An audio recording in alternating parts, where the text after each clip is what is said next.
नमस्कार, बहुत बहुत स्वागत है आप सभी का। शाम के 7 बजने वाले हैं और ये वक्त है आपके सबसे पसंदीदा कार्यक्रम म्हारो राजस्थान का। आप सबके साथ मैं हूं प्रियंका राय और बुलेटिन की शुरुआत सियासत से जुड़ी खबर के साथ करेंगे। 24 अप्रैल से चल रहे महंगाई राहत कैंप पर सियासत आई है। एक और जहां बीजेपी के नेता इस पर करारा प्रहार कर रहे हैं, शिविर की सार्थकता पर सवाल उठा रहे हैं, तो वहीं कांग्रेस के दिग्गज विरोधियों के आरोपों को न सिर्फ खारिज कर रहे हैं बल्कि विरोध की मंशा को ही जन विरोधी बता रहे हैं। ये खास रिपोर्ट देखिए।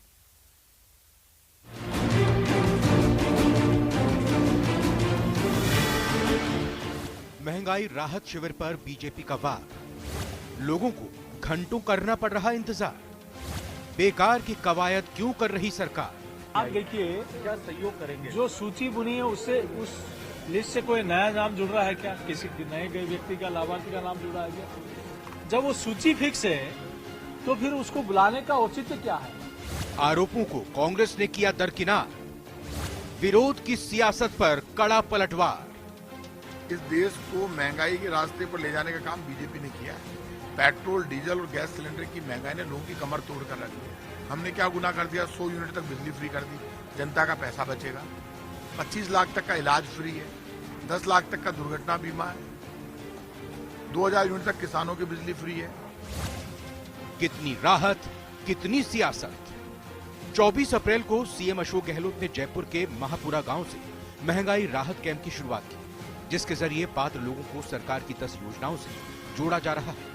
माना जा रहा है कि इस कैंप के जरिए चुनाव से पहले कांग्रेस के नेतृत्व वाली सरकार 3 करोड़ वोटरों तक अपनी पैठ बना सकती है।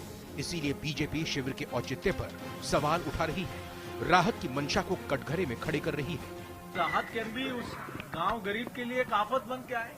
आपको राहत देनी भी है, अंतिम समय में आपको याद भी आ गया तो आप सीधे डिलीवरी देने जाए। आप क्यों उस व्यक्ति को जता रहे हैं कि हम तुम्हें एक राहत देने का काम कर रहे हैं? तो मैं सोचता हूं कि जब सरकार का अंतिम समय है तो इस प्रकार की सारी चीजें याद आने का काम हो रहा है। गौरतलब है कि बाड़मेर के पचपदरा में मंगलवार को आयोजित महंगाई राहत कैंप में पहुंचे बुजुर्ग पारसमल खारवाल की मौत हो गई थी।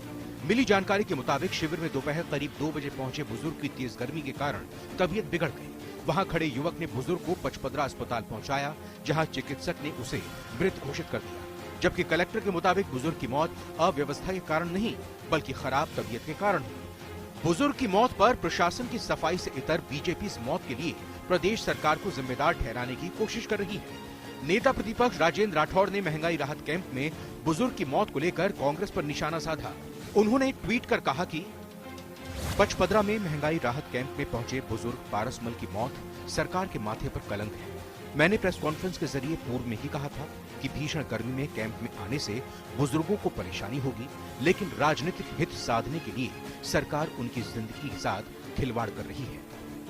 एक और जहां बीजेपी महंगाई राहत कैंप पर लगातार वार कर रही है, वहीं कांग्रेस के दिग्गज भी बीजेपी पर कड़ा पलटवार कर रहे हैं। मंत्री खाचरियावास और मंत्री धारीवाल विरोध कर रही बीजेपी को बढ़ती महंगाई का कसूरवार ठहरा रहे हैं और आम आदमी को राहत देने के सरकार के उपाय पर सवाल करने वालों को ही कटघरे में खड़ा कर रहे हैं। पेट्रोल, डीजल और गैस सिलेंडर की महंगाई ने लोगों की कमर तोड़ कर रख दी। हमने क्या गुनाह कर दिया? 100 यूनिट तक बिजली फ्री कर दी, जनता का पैसा बचेगा। 25 लाख तक का इलाज फ्री है, 10 लाख तक का दुर्घटना बीमा है। काम हमारा बोलता है, बीजेपी का झूठ, फरेब और धोखा बोलता है। अब ये जो बीजेपी के नेता जाकर विरोध करेंगे ना यदि महंगाई राहत कैंपों में, और जनता कल को उनको सबक सिखाएगी तो हम जिम्मेदार नहीं होंगे उसके लिए। 2 यूनिट बिजली कम होगी, 25 लाख का उसका जो है इलाज का बीमा होगा और 10 लाख रुपए का जो है उसकी दुर्घटना का बीमा होगा। तीन चीजें तो मिलेंगी। और जो पेंशन वाले हैं जिनको 500 रुपए मिलते हैं, 750 रुपए मिलते हैं, उनको मिनिमम 1000 रुपए मिलेगा। महंगाई राहत कैंप को सीएम का बड़ा मास्टर स्ट्रोक माना जा रहा है। इसके मार्फत सीएम गहलोत कई निशाने साध रहे हैं। प्रदेश में चल रही तमाम सियासी चर्चाओं को महंगाई राहत कैंप से डिसॉल्व करने की कोशिश में हैं। जयपुर से दिल्ली तक वो लगातार यही बताने की कोशिश कर रहे हैं कि उनका फोकस महंगाई राहत कैंप पर है। 2030 तक राजस्थान को टॉप पर पहुंचाने की अपनी प्रतिबद्धता वो लगातार दोहरा रहे हैं। Bureau report, news 18 Rajasthan. तो राजस्थान में चुनावी साल में किसानों को साधने के लिए सरकार ने बजट में कई घोषणाएं की और इसी कड़ी को आगे बढ़ाते हुए आज बीकानेर में किसानों का महासम्मेलन हुआ, जिसमें मुख्यमंत्री से लेकर प्रदेश कांग्रेस प्रभारी ने शिरकत की। देखिए ये रिपोर्ट।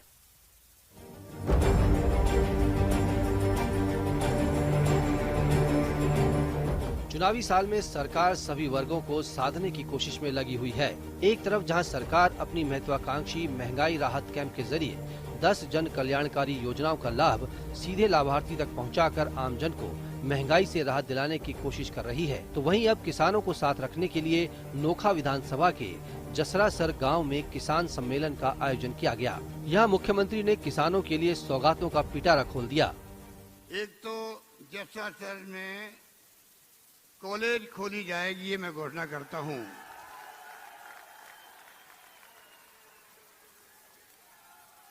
नंबर दो बहुत इम्पोर्टेंट है। जो डूडी साहब ने कहा है उप तहसील को तहसील बनाई जाएगी, ये दूसरी घोषणा है। और नंबर 3, यहाँ गौण मंडी स्थापित की जाएगी, ये नंबर 3। किसान महासम्मेलन में मौजूद भीड़ देखकर मुख्यमंत्री काफी उत्साहित दिखे और उन्होंने मंच से एक बार फिर से दावा किया कि हमारी सरकार रिपीट होने जा रही है। हम सब मिलकर के चाहेंगे अगली सरकार बनाने में आप सबका सहयोग मिले, ये मैं आपसे अपील करूंगा।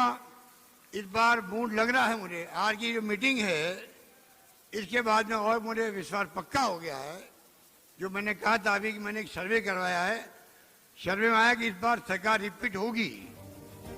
किसानों को साधने के साथ ही सीएम बीजेपी पर जुबानी हमला करने से भी नहीं चूके। उन्होंने कहा कि सरकार बदलते ही योजनाएं बंद कर दी जाती हैं, जिसका नुकसान जनता को होता है। 40,000 करोड़ की रिफाइनरी जो है, अगर 5 साल की लापरवाही से 70,000 करोड़ में खर्च करना पड़ेगा, उसमें और ज्यादा बढ़ रहा है। इससे बड़ा नुकसान क्या हो सकता है बताइए आप। एग्जाम एक बहुत है, हम कोई योजनाओं की बंद नहीं करते, ERCP है, हम बंद कहाँ कर रहे हैं। हम तो प्रधानमंत्री ने मांग करें, आपने वादा किया था उनको निभाओ, राष्ट्रीय परियोजना घोषित करो। वो नहीं करे तो हम 13,000 करोड़ में लगा रहे हम लोग। चुनावी साल में वोट की फसल को हर राजनीतिक दल काटना चाहता है। ऐसे में देखना होगा कि सरकार की घोषणाओं का जनता पर क्या असर पड़ता है और जनता जनार्दन रूपी ऊंट किस करवट बैठेगा। नोखा से न्यूज़ 18 के लिए मनीष शर्मा की रिपोर्ट। तो वहीं कैबिनेट मंत्री प्रताप सिंह खाचरियावास ने बीजेपी पर निशाना साधा है। खाचरियावास ने आरोप लगाया कि बीजेपी राहत कैंपों की सफलता से घबरा गई है। जैसे जैसे चुनाव नजदीक आ रहे हैं, वो दंगा फैलाने का प्लान कर रही है। सुनिए। बीजेपी के पास एक शॉर्टकट एजेंडा है वोट लेने के लिए कि दंगे फसाद राजस्थान में शुरू करा दो। जैसे जैसे चुनाव नजदीक आएंगे, बीजेपी ने ये प्लान कर लिया है बीजेपी कार्यालय में बैठकर कि वो दंगा प्लान कर रही है। पूरे राजस्थान के हर शहर में बीजेपी सुनियोजित तरीके से षड्यंत्र करके दंगे करने का प्लान कर रही है। उसी प्लान के रास्ते पर बीजेपी चल रही है। मैं राजस्थान के लोगों से अपील करूंगा, हर शहर गांव और कस्बे के लोगों से, हिंदू मुसलमान सिख ईसाई प्यार प्रेम से रहें, कोई कमी हमने रखी नहीं है। तो उधर कैबिनेट मंत्री प्रताप सिंह खाचरियावास ने महंगाई राहत शिविर को लेकर बीजेपी पर निशाना साधा। उन्होंने कहा कि बीजेपी के लोगों को दिक्कत हो रही है, बीजेपी नहीं चाहती कि महंगाई से जनता को मुक्ति मिले। तो वहीं बीजेपी नेता अरुण चतुर्वेदी ने भी खाचरियावास पर जमकर पलटवार किया। बोले, आप मंत्री होने के नाते भी कैबिनेट में अपने दायित्वों को अंजाम नहीं दे पाते हैं। आप भी सुनिए। और बीजेपी के नेता और कार्यकर्ता जिस तरह से क्रिएट कर रहे हैं पोजीशन, उससे एक बात साफ होगी, वो महंगाई से मुक्ति चाहते ही नहीं है। इस देश को महंगाई के रास्ते पर ले जाने का काम बीजेपी ने किया है। पेट्रोल डीजल और गैस सिलेंडर की महंगाई ने लोगों की कमर तोड़कर रख दी। गंभीर लोगों की बात का जवाब देता हूं, जिनको खुद को नहीं पता कि मेरा पैंदा कहां है, वो किस पर आवाज दे रहे हैं, वो खुद इस बात का जवाब दे दें कि आप स्वयं उस राहत शिविर में, कल आपने ही कहा था कि मैं मुख्यमंत्री पद का दावेदार हूं। आप ही सरकार के खिलाफ जब सचिन पायलट ने कहा कि हम भ्रष्टाचार की आवाज उठा रहे हैं, आप साथ आग खड़े हुए थे। सरकार में मंत्री होने के बाद भी आप अपनी मंत्री के नाते दायित्वों का कैबिनेट में पूरी तरह अंजाम नहीं दे सकते। आज उसके बाद सड़क पर बोलते हो, ये आपके दोहरे चरित्र को प्रकट करता है। और अब बात बीजेपी के हुंकार की। विधानसभा चुनाव से पहले बीजेपी अपने कार्यकर्ताओं को लामबंद कर रही है। उन्हें सत्तारूढ़ कांग्रेस सरकार के विरोध में एकजुट करने के अभियान में जुटी है। इसी कड़ी में बीजेपी ने टोंक में जन आक्रोश महाघेराव का आयोजन किया और प्रदेश सरकार पर जमकर निशाना साधा। ये खास रिपोर्ट देखिए। टोंक के रामलीला मैदान में बुधवार को बीजेपी ने प्रदेश सरकार के खिलाफ जन आक्रोश महाघेराव किया। जहां अरुण चतुर्वेदी और अनीता बघेल ने कांग्रेस के खिलाफ जमकर निशाना साधा।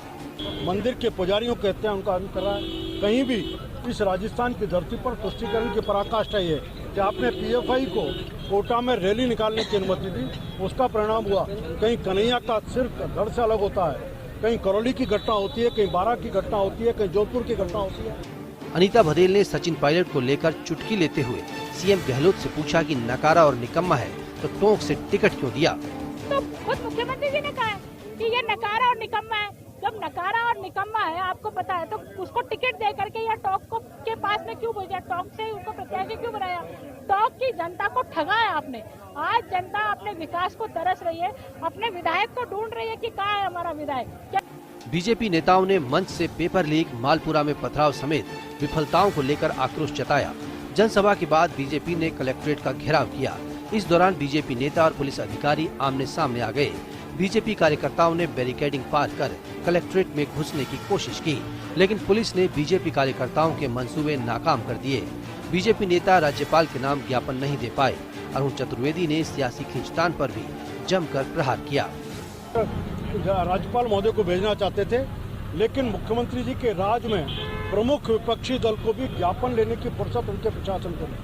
उन्होंने कहा कि हम नहीं हटने वाले। ऐसी स्थिति में पुलिस ने गिरफ्तार करके उनको यहाँ एक जगह लाकर रिहा किया है। ऐसा आंदोलन लगातार रहेगा जब तक सरकार इस सरकार को हटा नहीं लेते, तब तक हम विश्राम।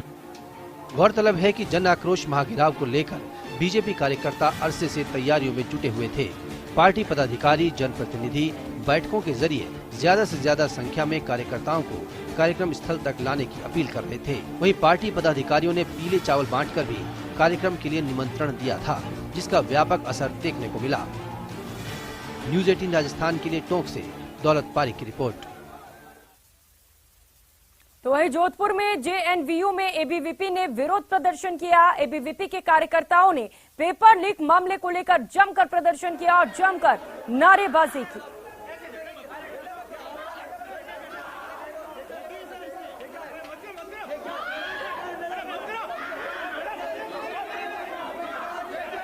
तो एबीवीपी कार्यकर्ताओं का प्रदर्शन देखने को मिला। पेपर लीक का मुद्दा लेकर एबीवीपी कार्यकर्ताओं ने जमकर नारेबाजी की और इसके साथ ही पुलिस ने जब बैरिकेड्स लगाकर उन्हें रोकने की कोशिश की तो इस दौरान पुलिस के साथ इनकी नोकझोंक भी देखने को मिली।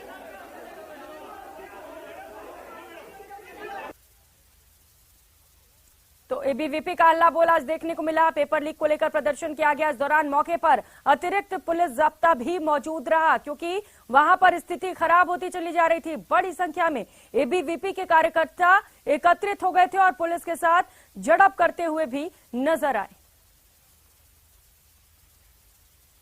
और अब बात टोंक की, जहां पर मालपुरा में रविवार को पथराव और इसके बाद हुई मारपीट और लूटपाट मामले में आज बीजेपी प्रतिनिधिमंडल मालपुरा पहुंचा। सांसद राज्यवर्धन सिंह राठौड़, प्रदेश महामंत्री मदन दिलावर, सांसद सुखबीर सिंह जैनपुरिया, विधायक कन्हैयालाल चौधरी समेत स्थानीय बीजेपी नेता घटनास्थल पर पहुंचे और पीड़ितों से मुलाकात की। घटनास्थल पर पहुंचे बीजेपी नेताओं को पीड़ितों ने आप बीती भी सुनाई। महिलाओं ने घेर कर पथराव के समय के हालात बताए। पीड़ितों के खिलाफ एफआईआर दर्ज करने को लेकर आक्रोश भी जताया। इस दौरान पुलिस की मौजूदगी में पीड़ितों ने बताया कि जयपुर में पढ़ने वाले लड़कों को भी आरोपी बना दिया गया है। पीड़ितों ने प्रतिनिधिमंडल के सामने अपनी पूरी पीड़ा रखी। पूरे मामले की जांच रिपोर्ट प्रदेश अध्यक्ष सीपी जोशी को सौंपी जाएगी।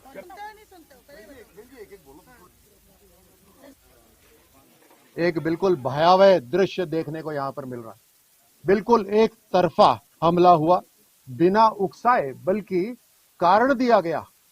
यहाँ पर मोटरसाइकिल चलाई गई, हॉर्न बजाया गया, लड़कियों को छेड़ा गया, लड़की की चोटी खींची गई, उसके हाथ पकड़े गए। ये बार बार हुआ और ये करने के बाद में जब उसके पिता या उसके माता पिता ने गुजारिश करी कि ऐसा नहीं करिए, समझाने की कोशिश करी, तो वो व्यक्ति यहाँ से वापस गया और वापस जाकर भीड़ आई और भीड़ तैयार थी उनके पास तलवार डंडे ये सब तैयार थे, उनके पास पथराव हुआ भारी।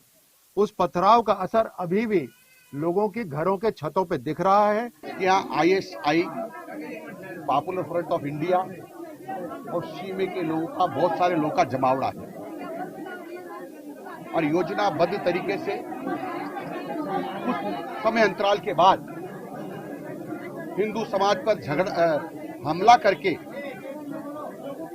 इनकी यहाँ संपत्तियों पर कब्जा करने का षड्यंत्र चल रहा है।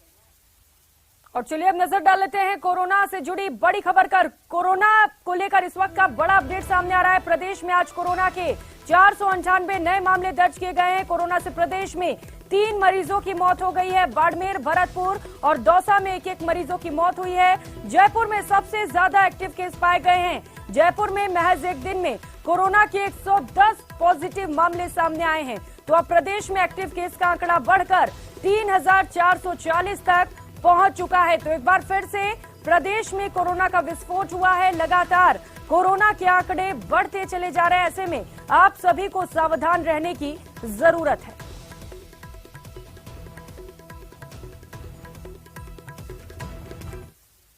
और फिलहाल यहां वक्त चला छोटे से ब्रेक का, लौटेंगे फौरन।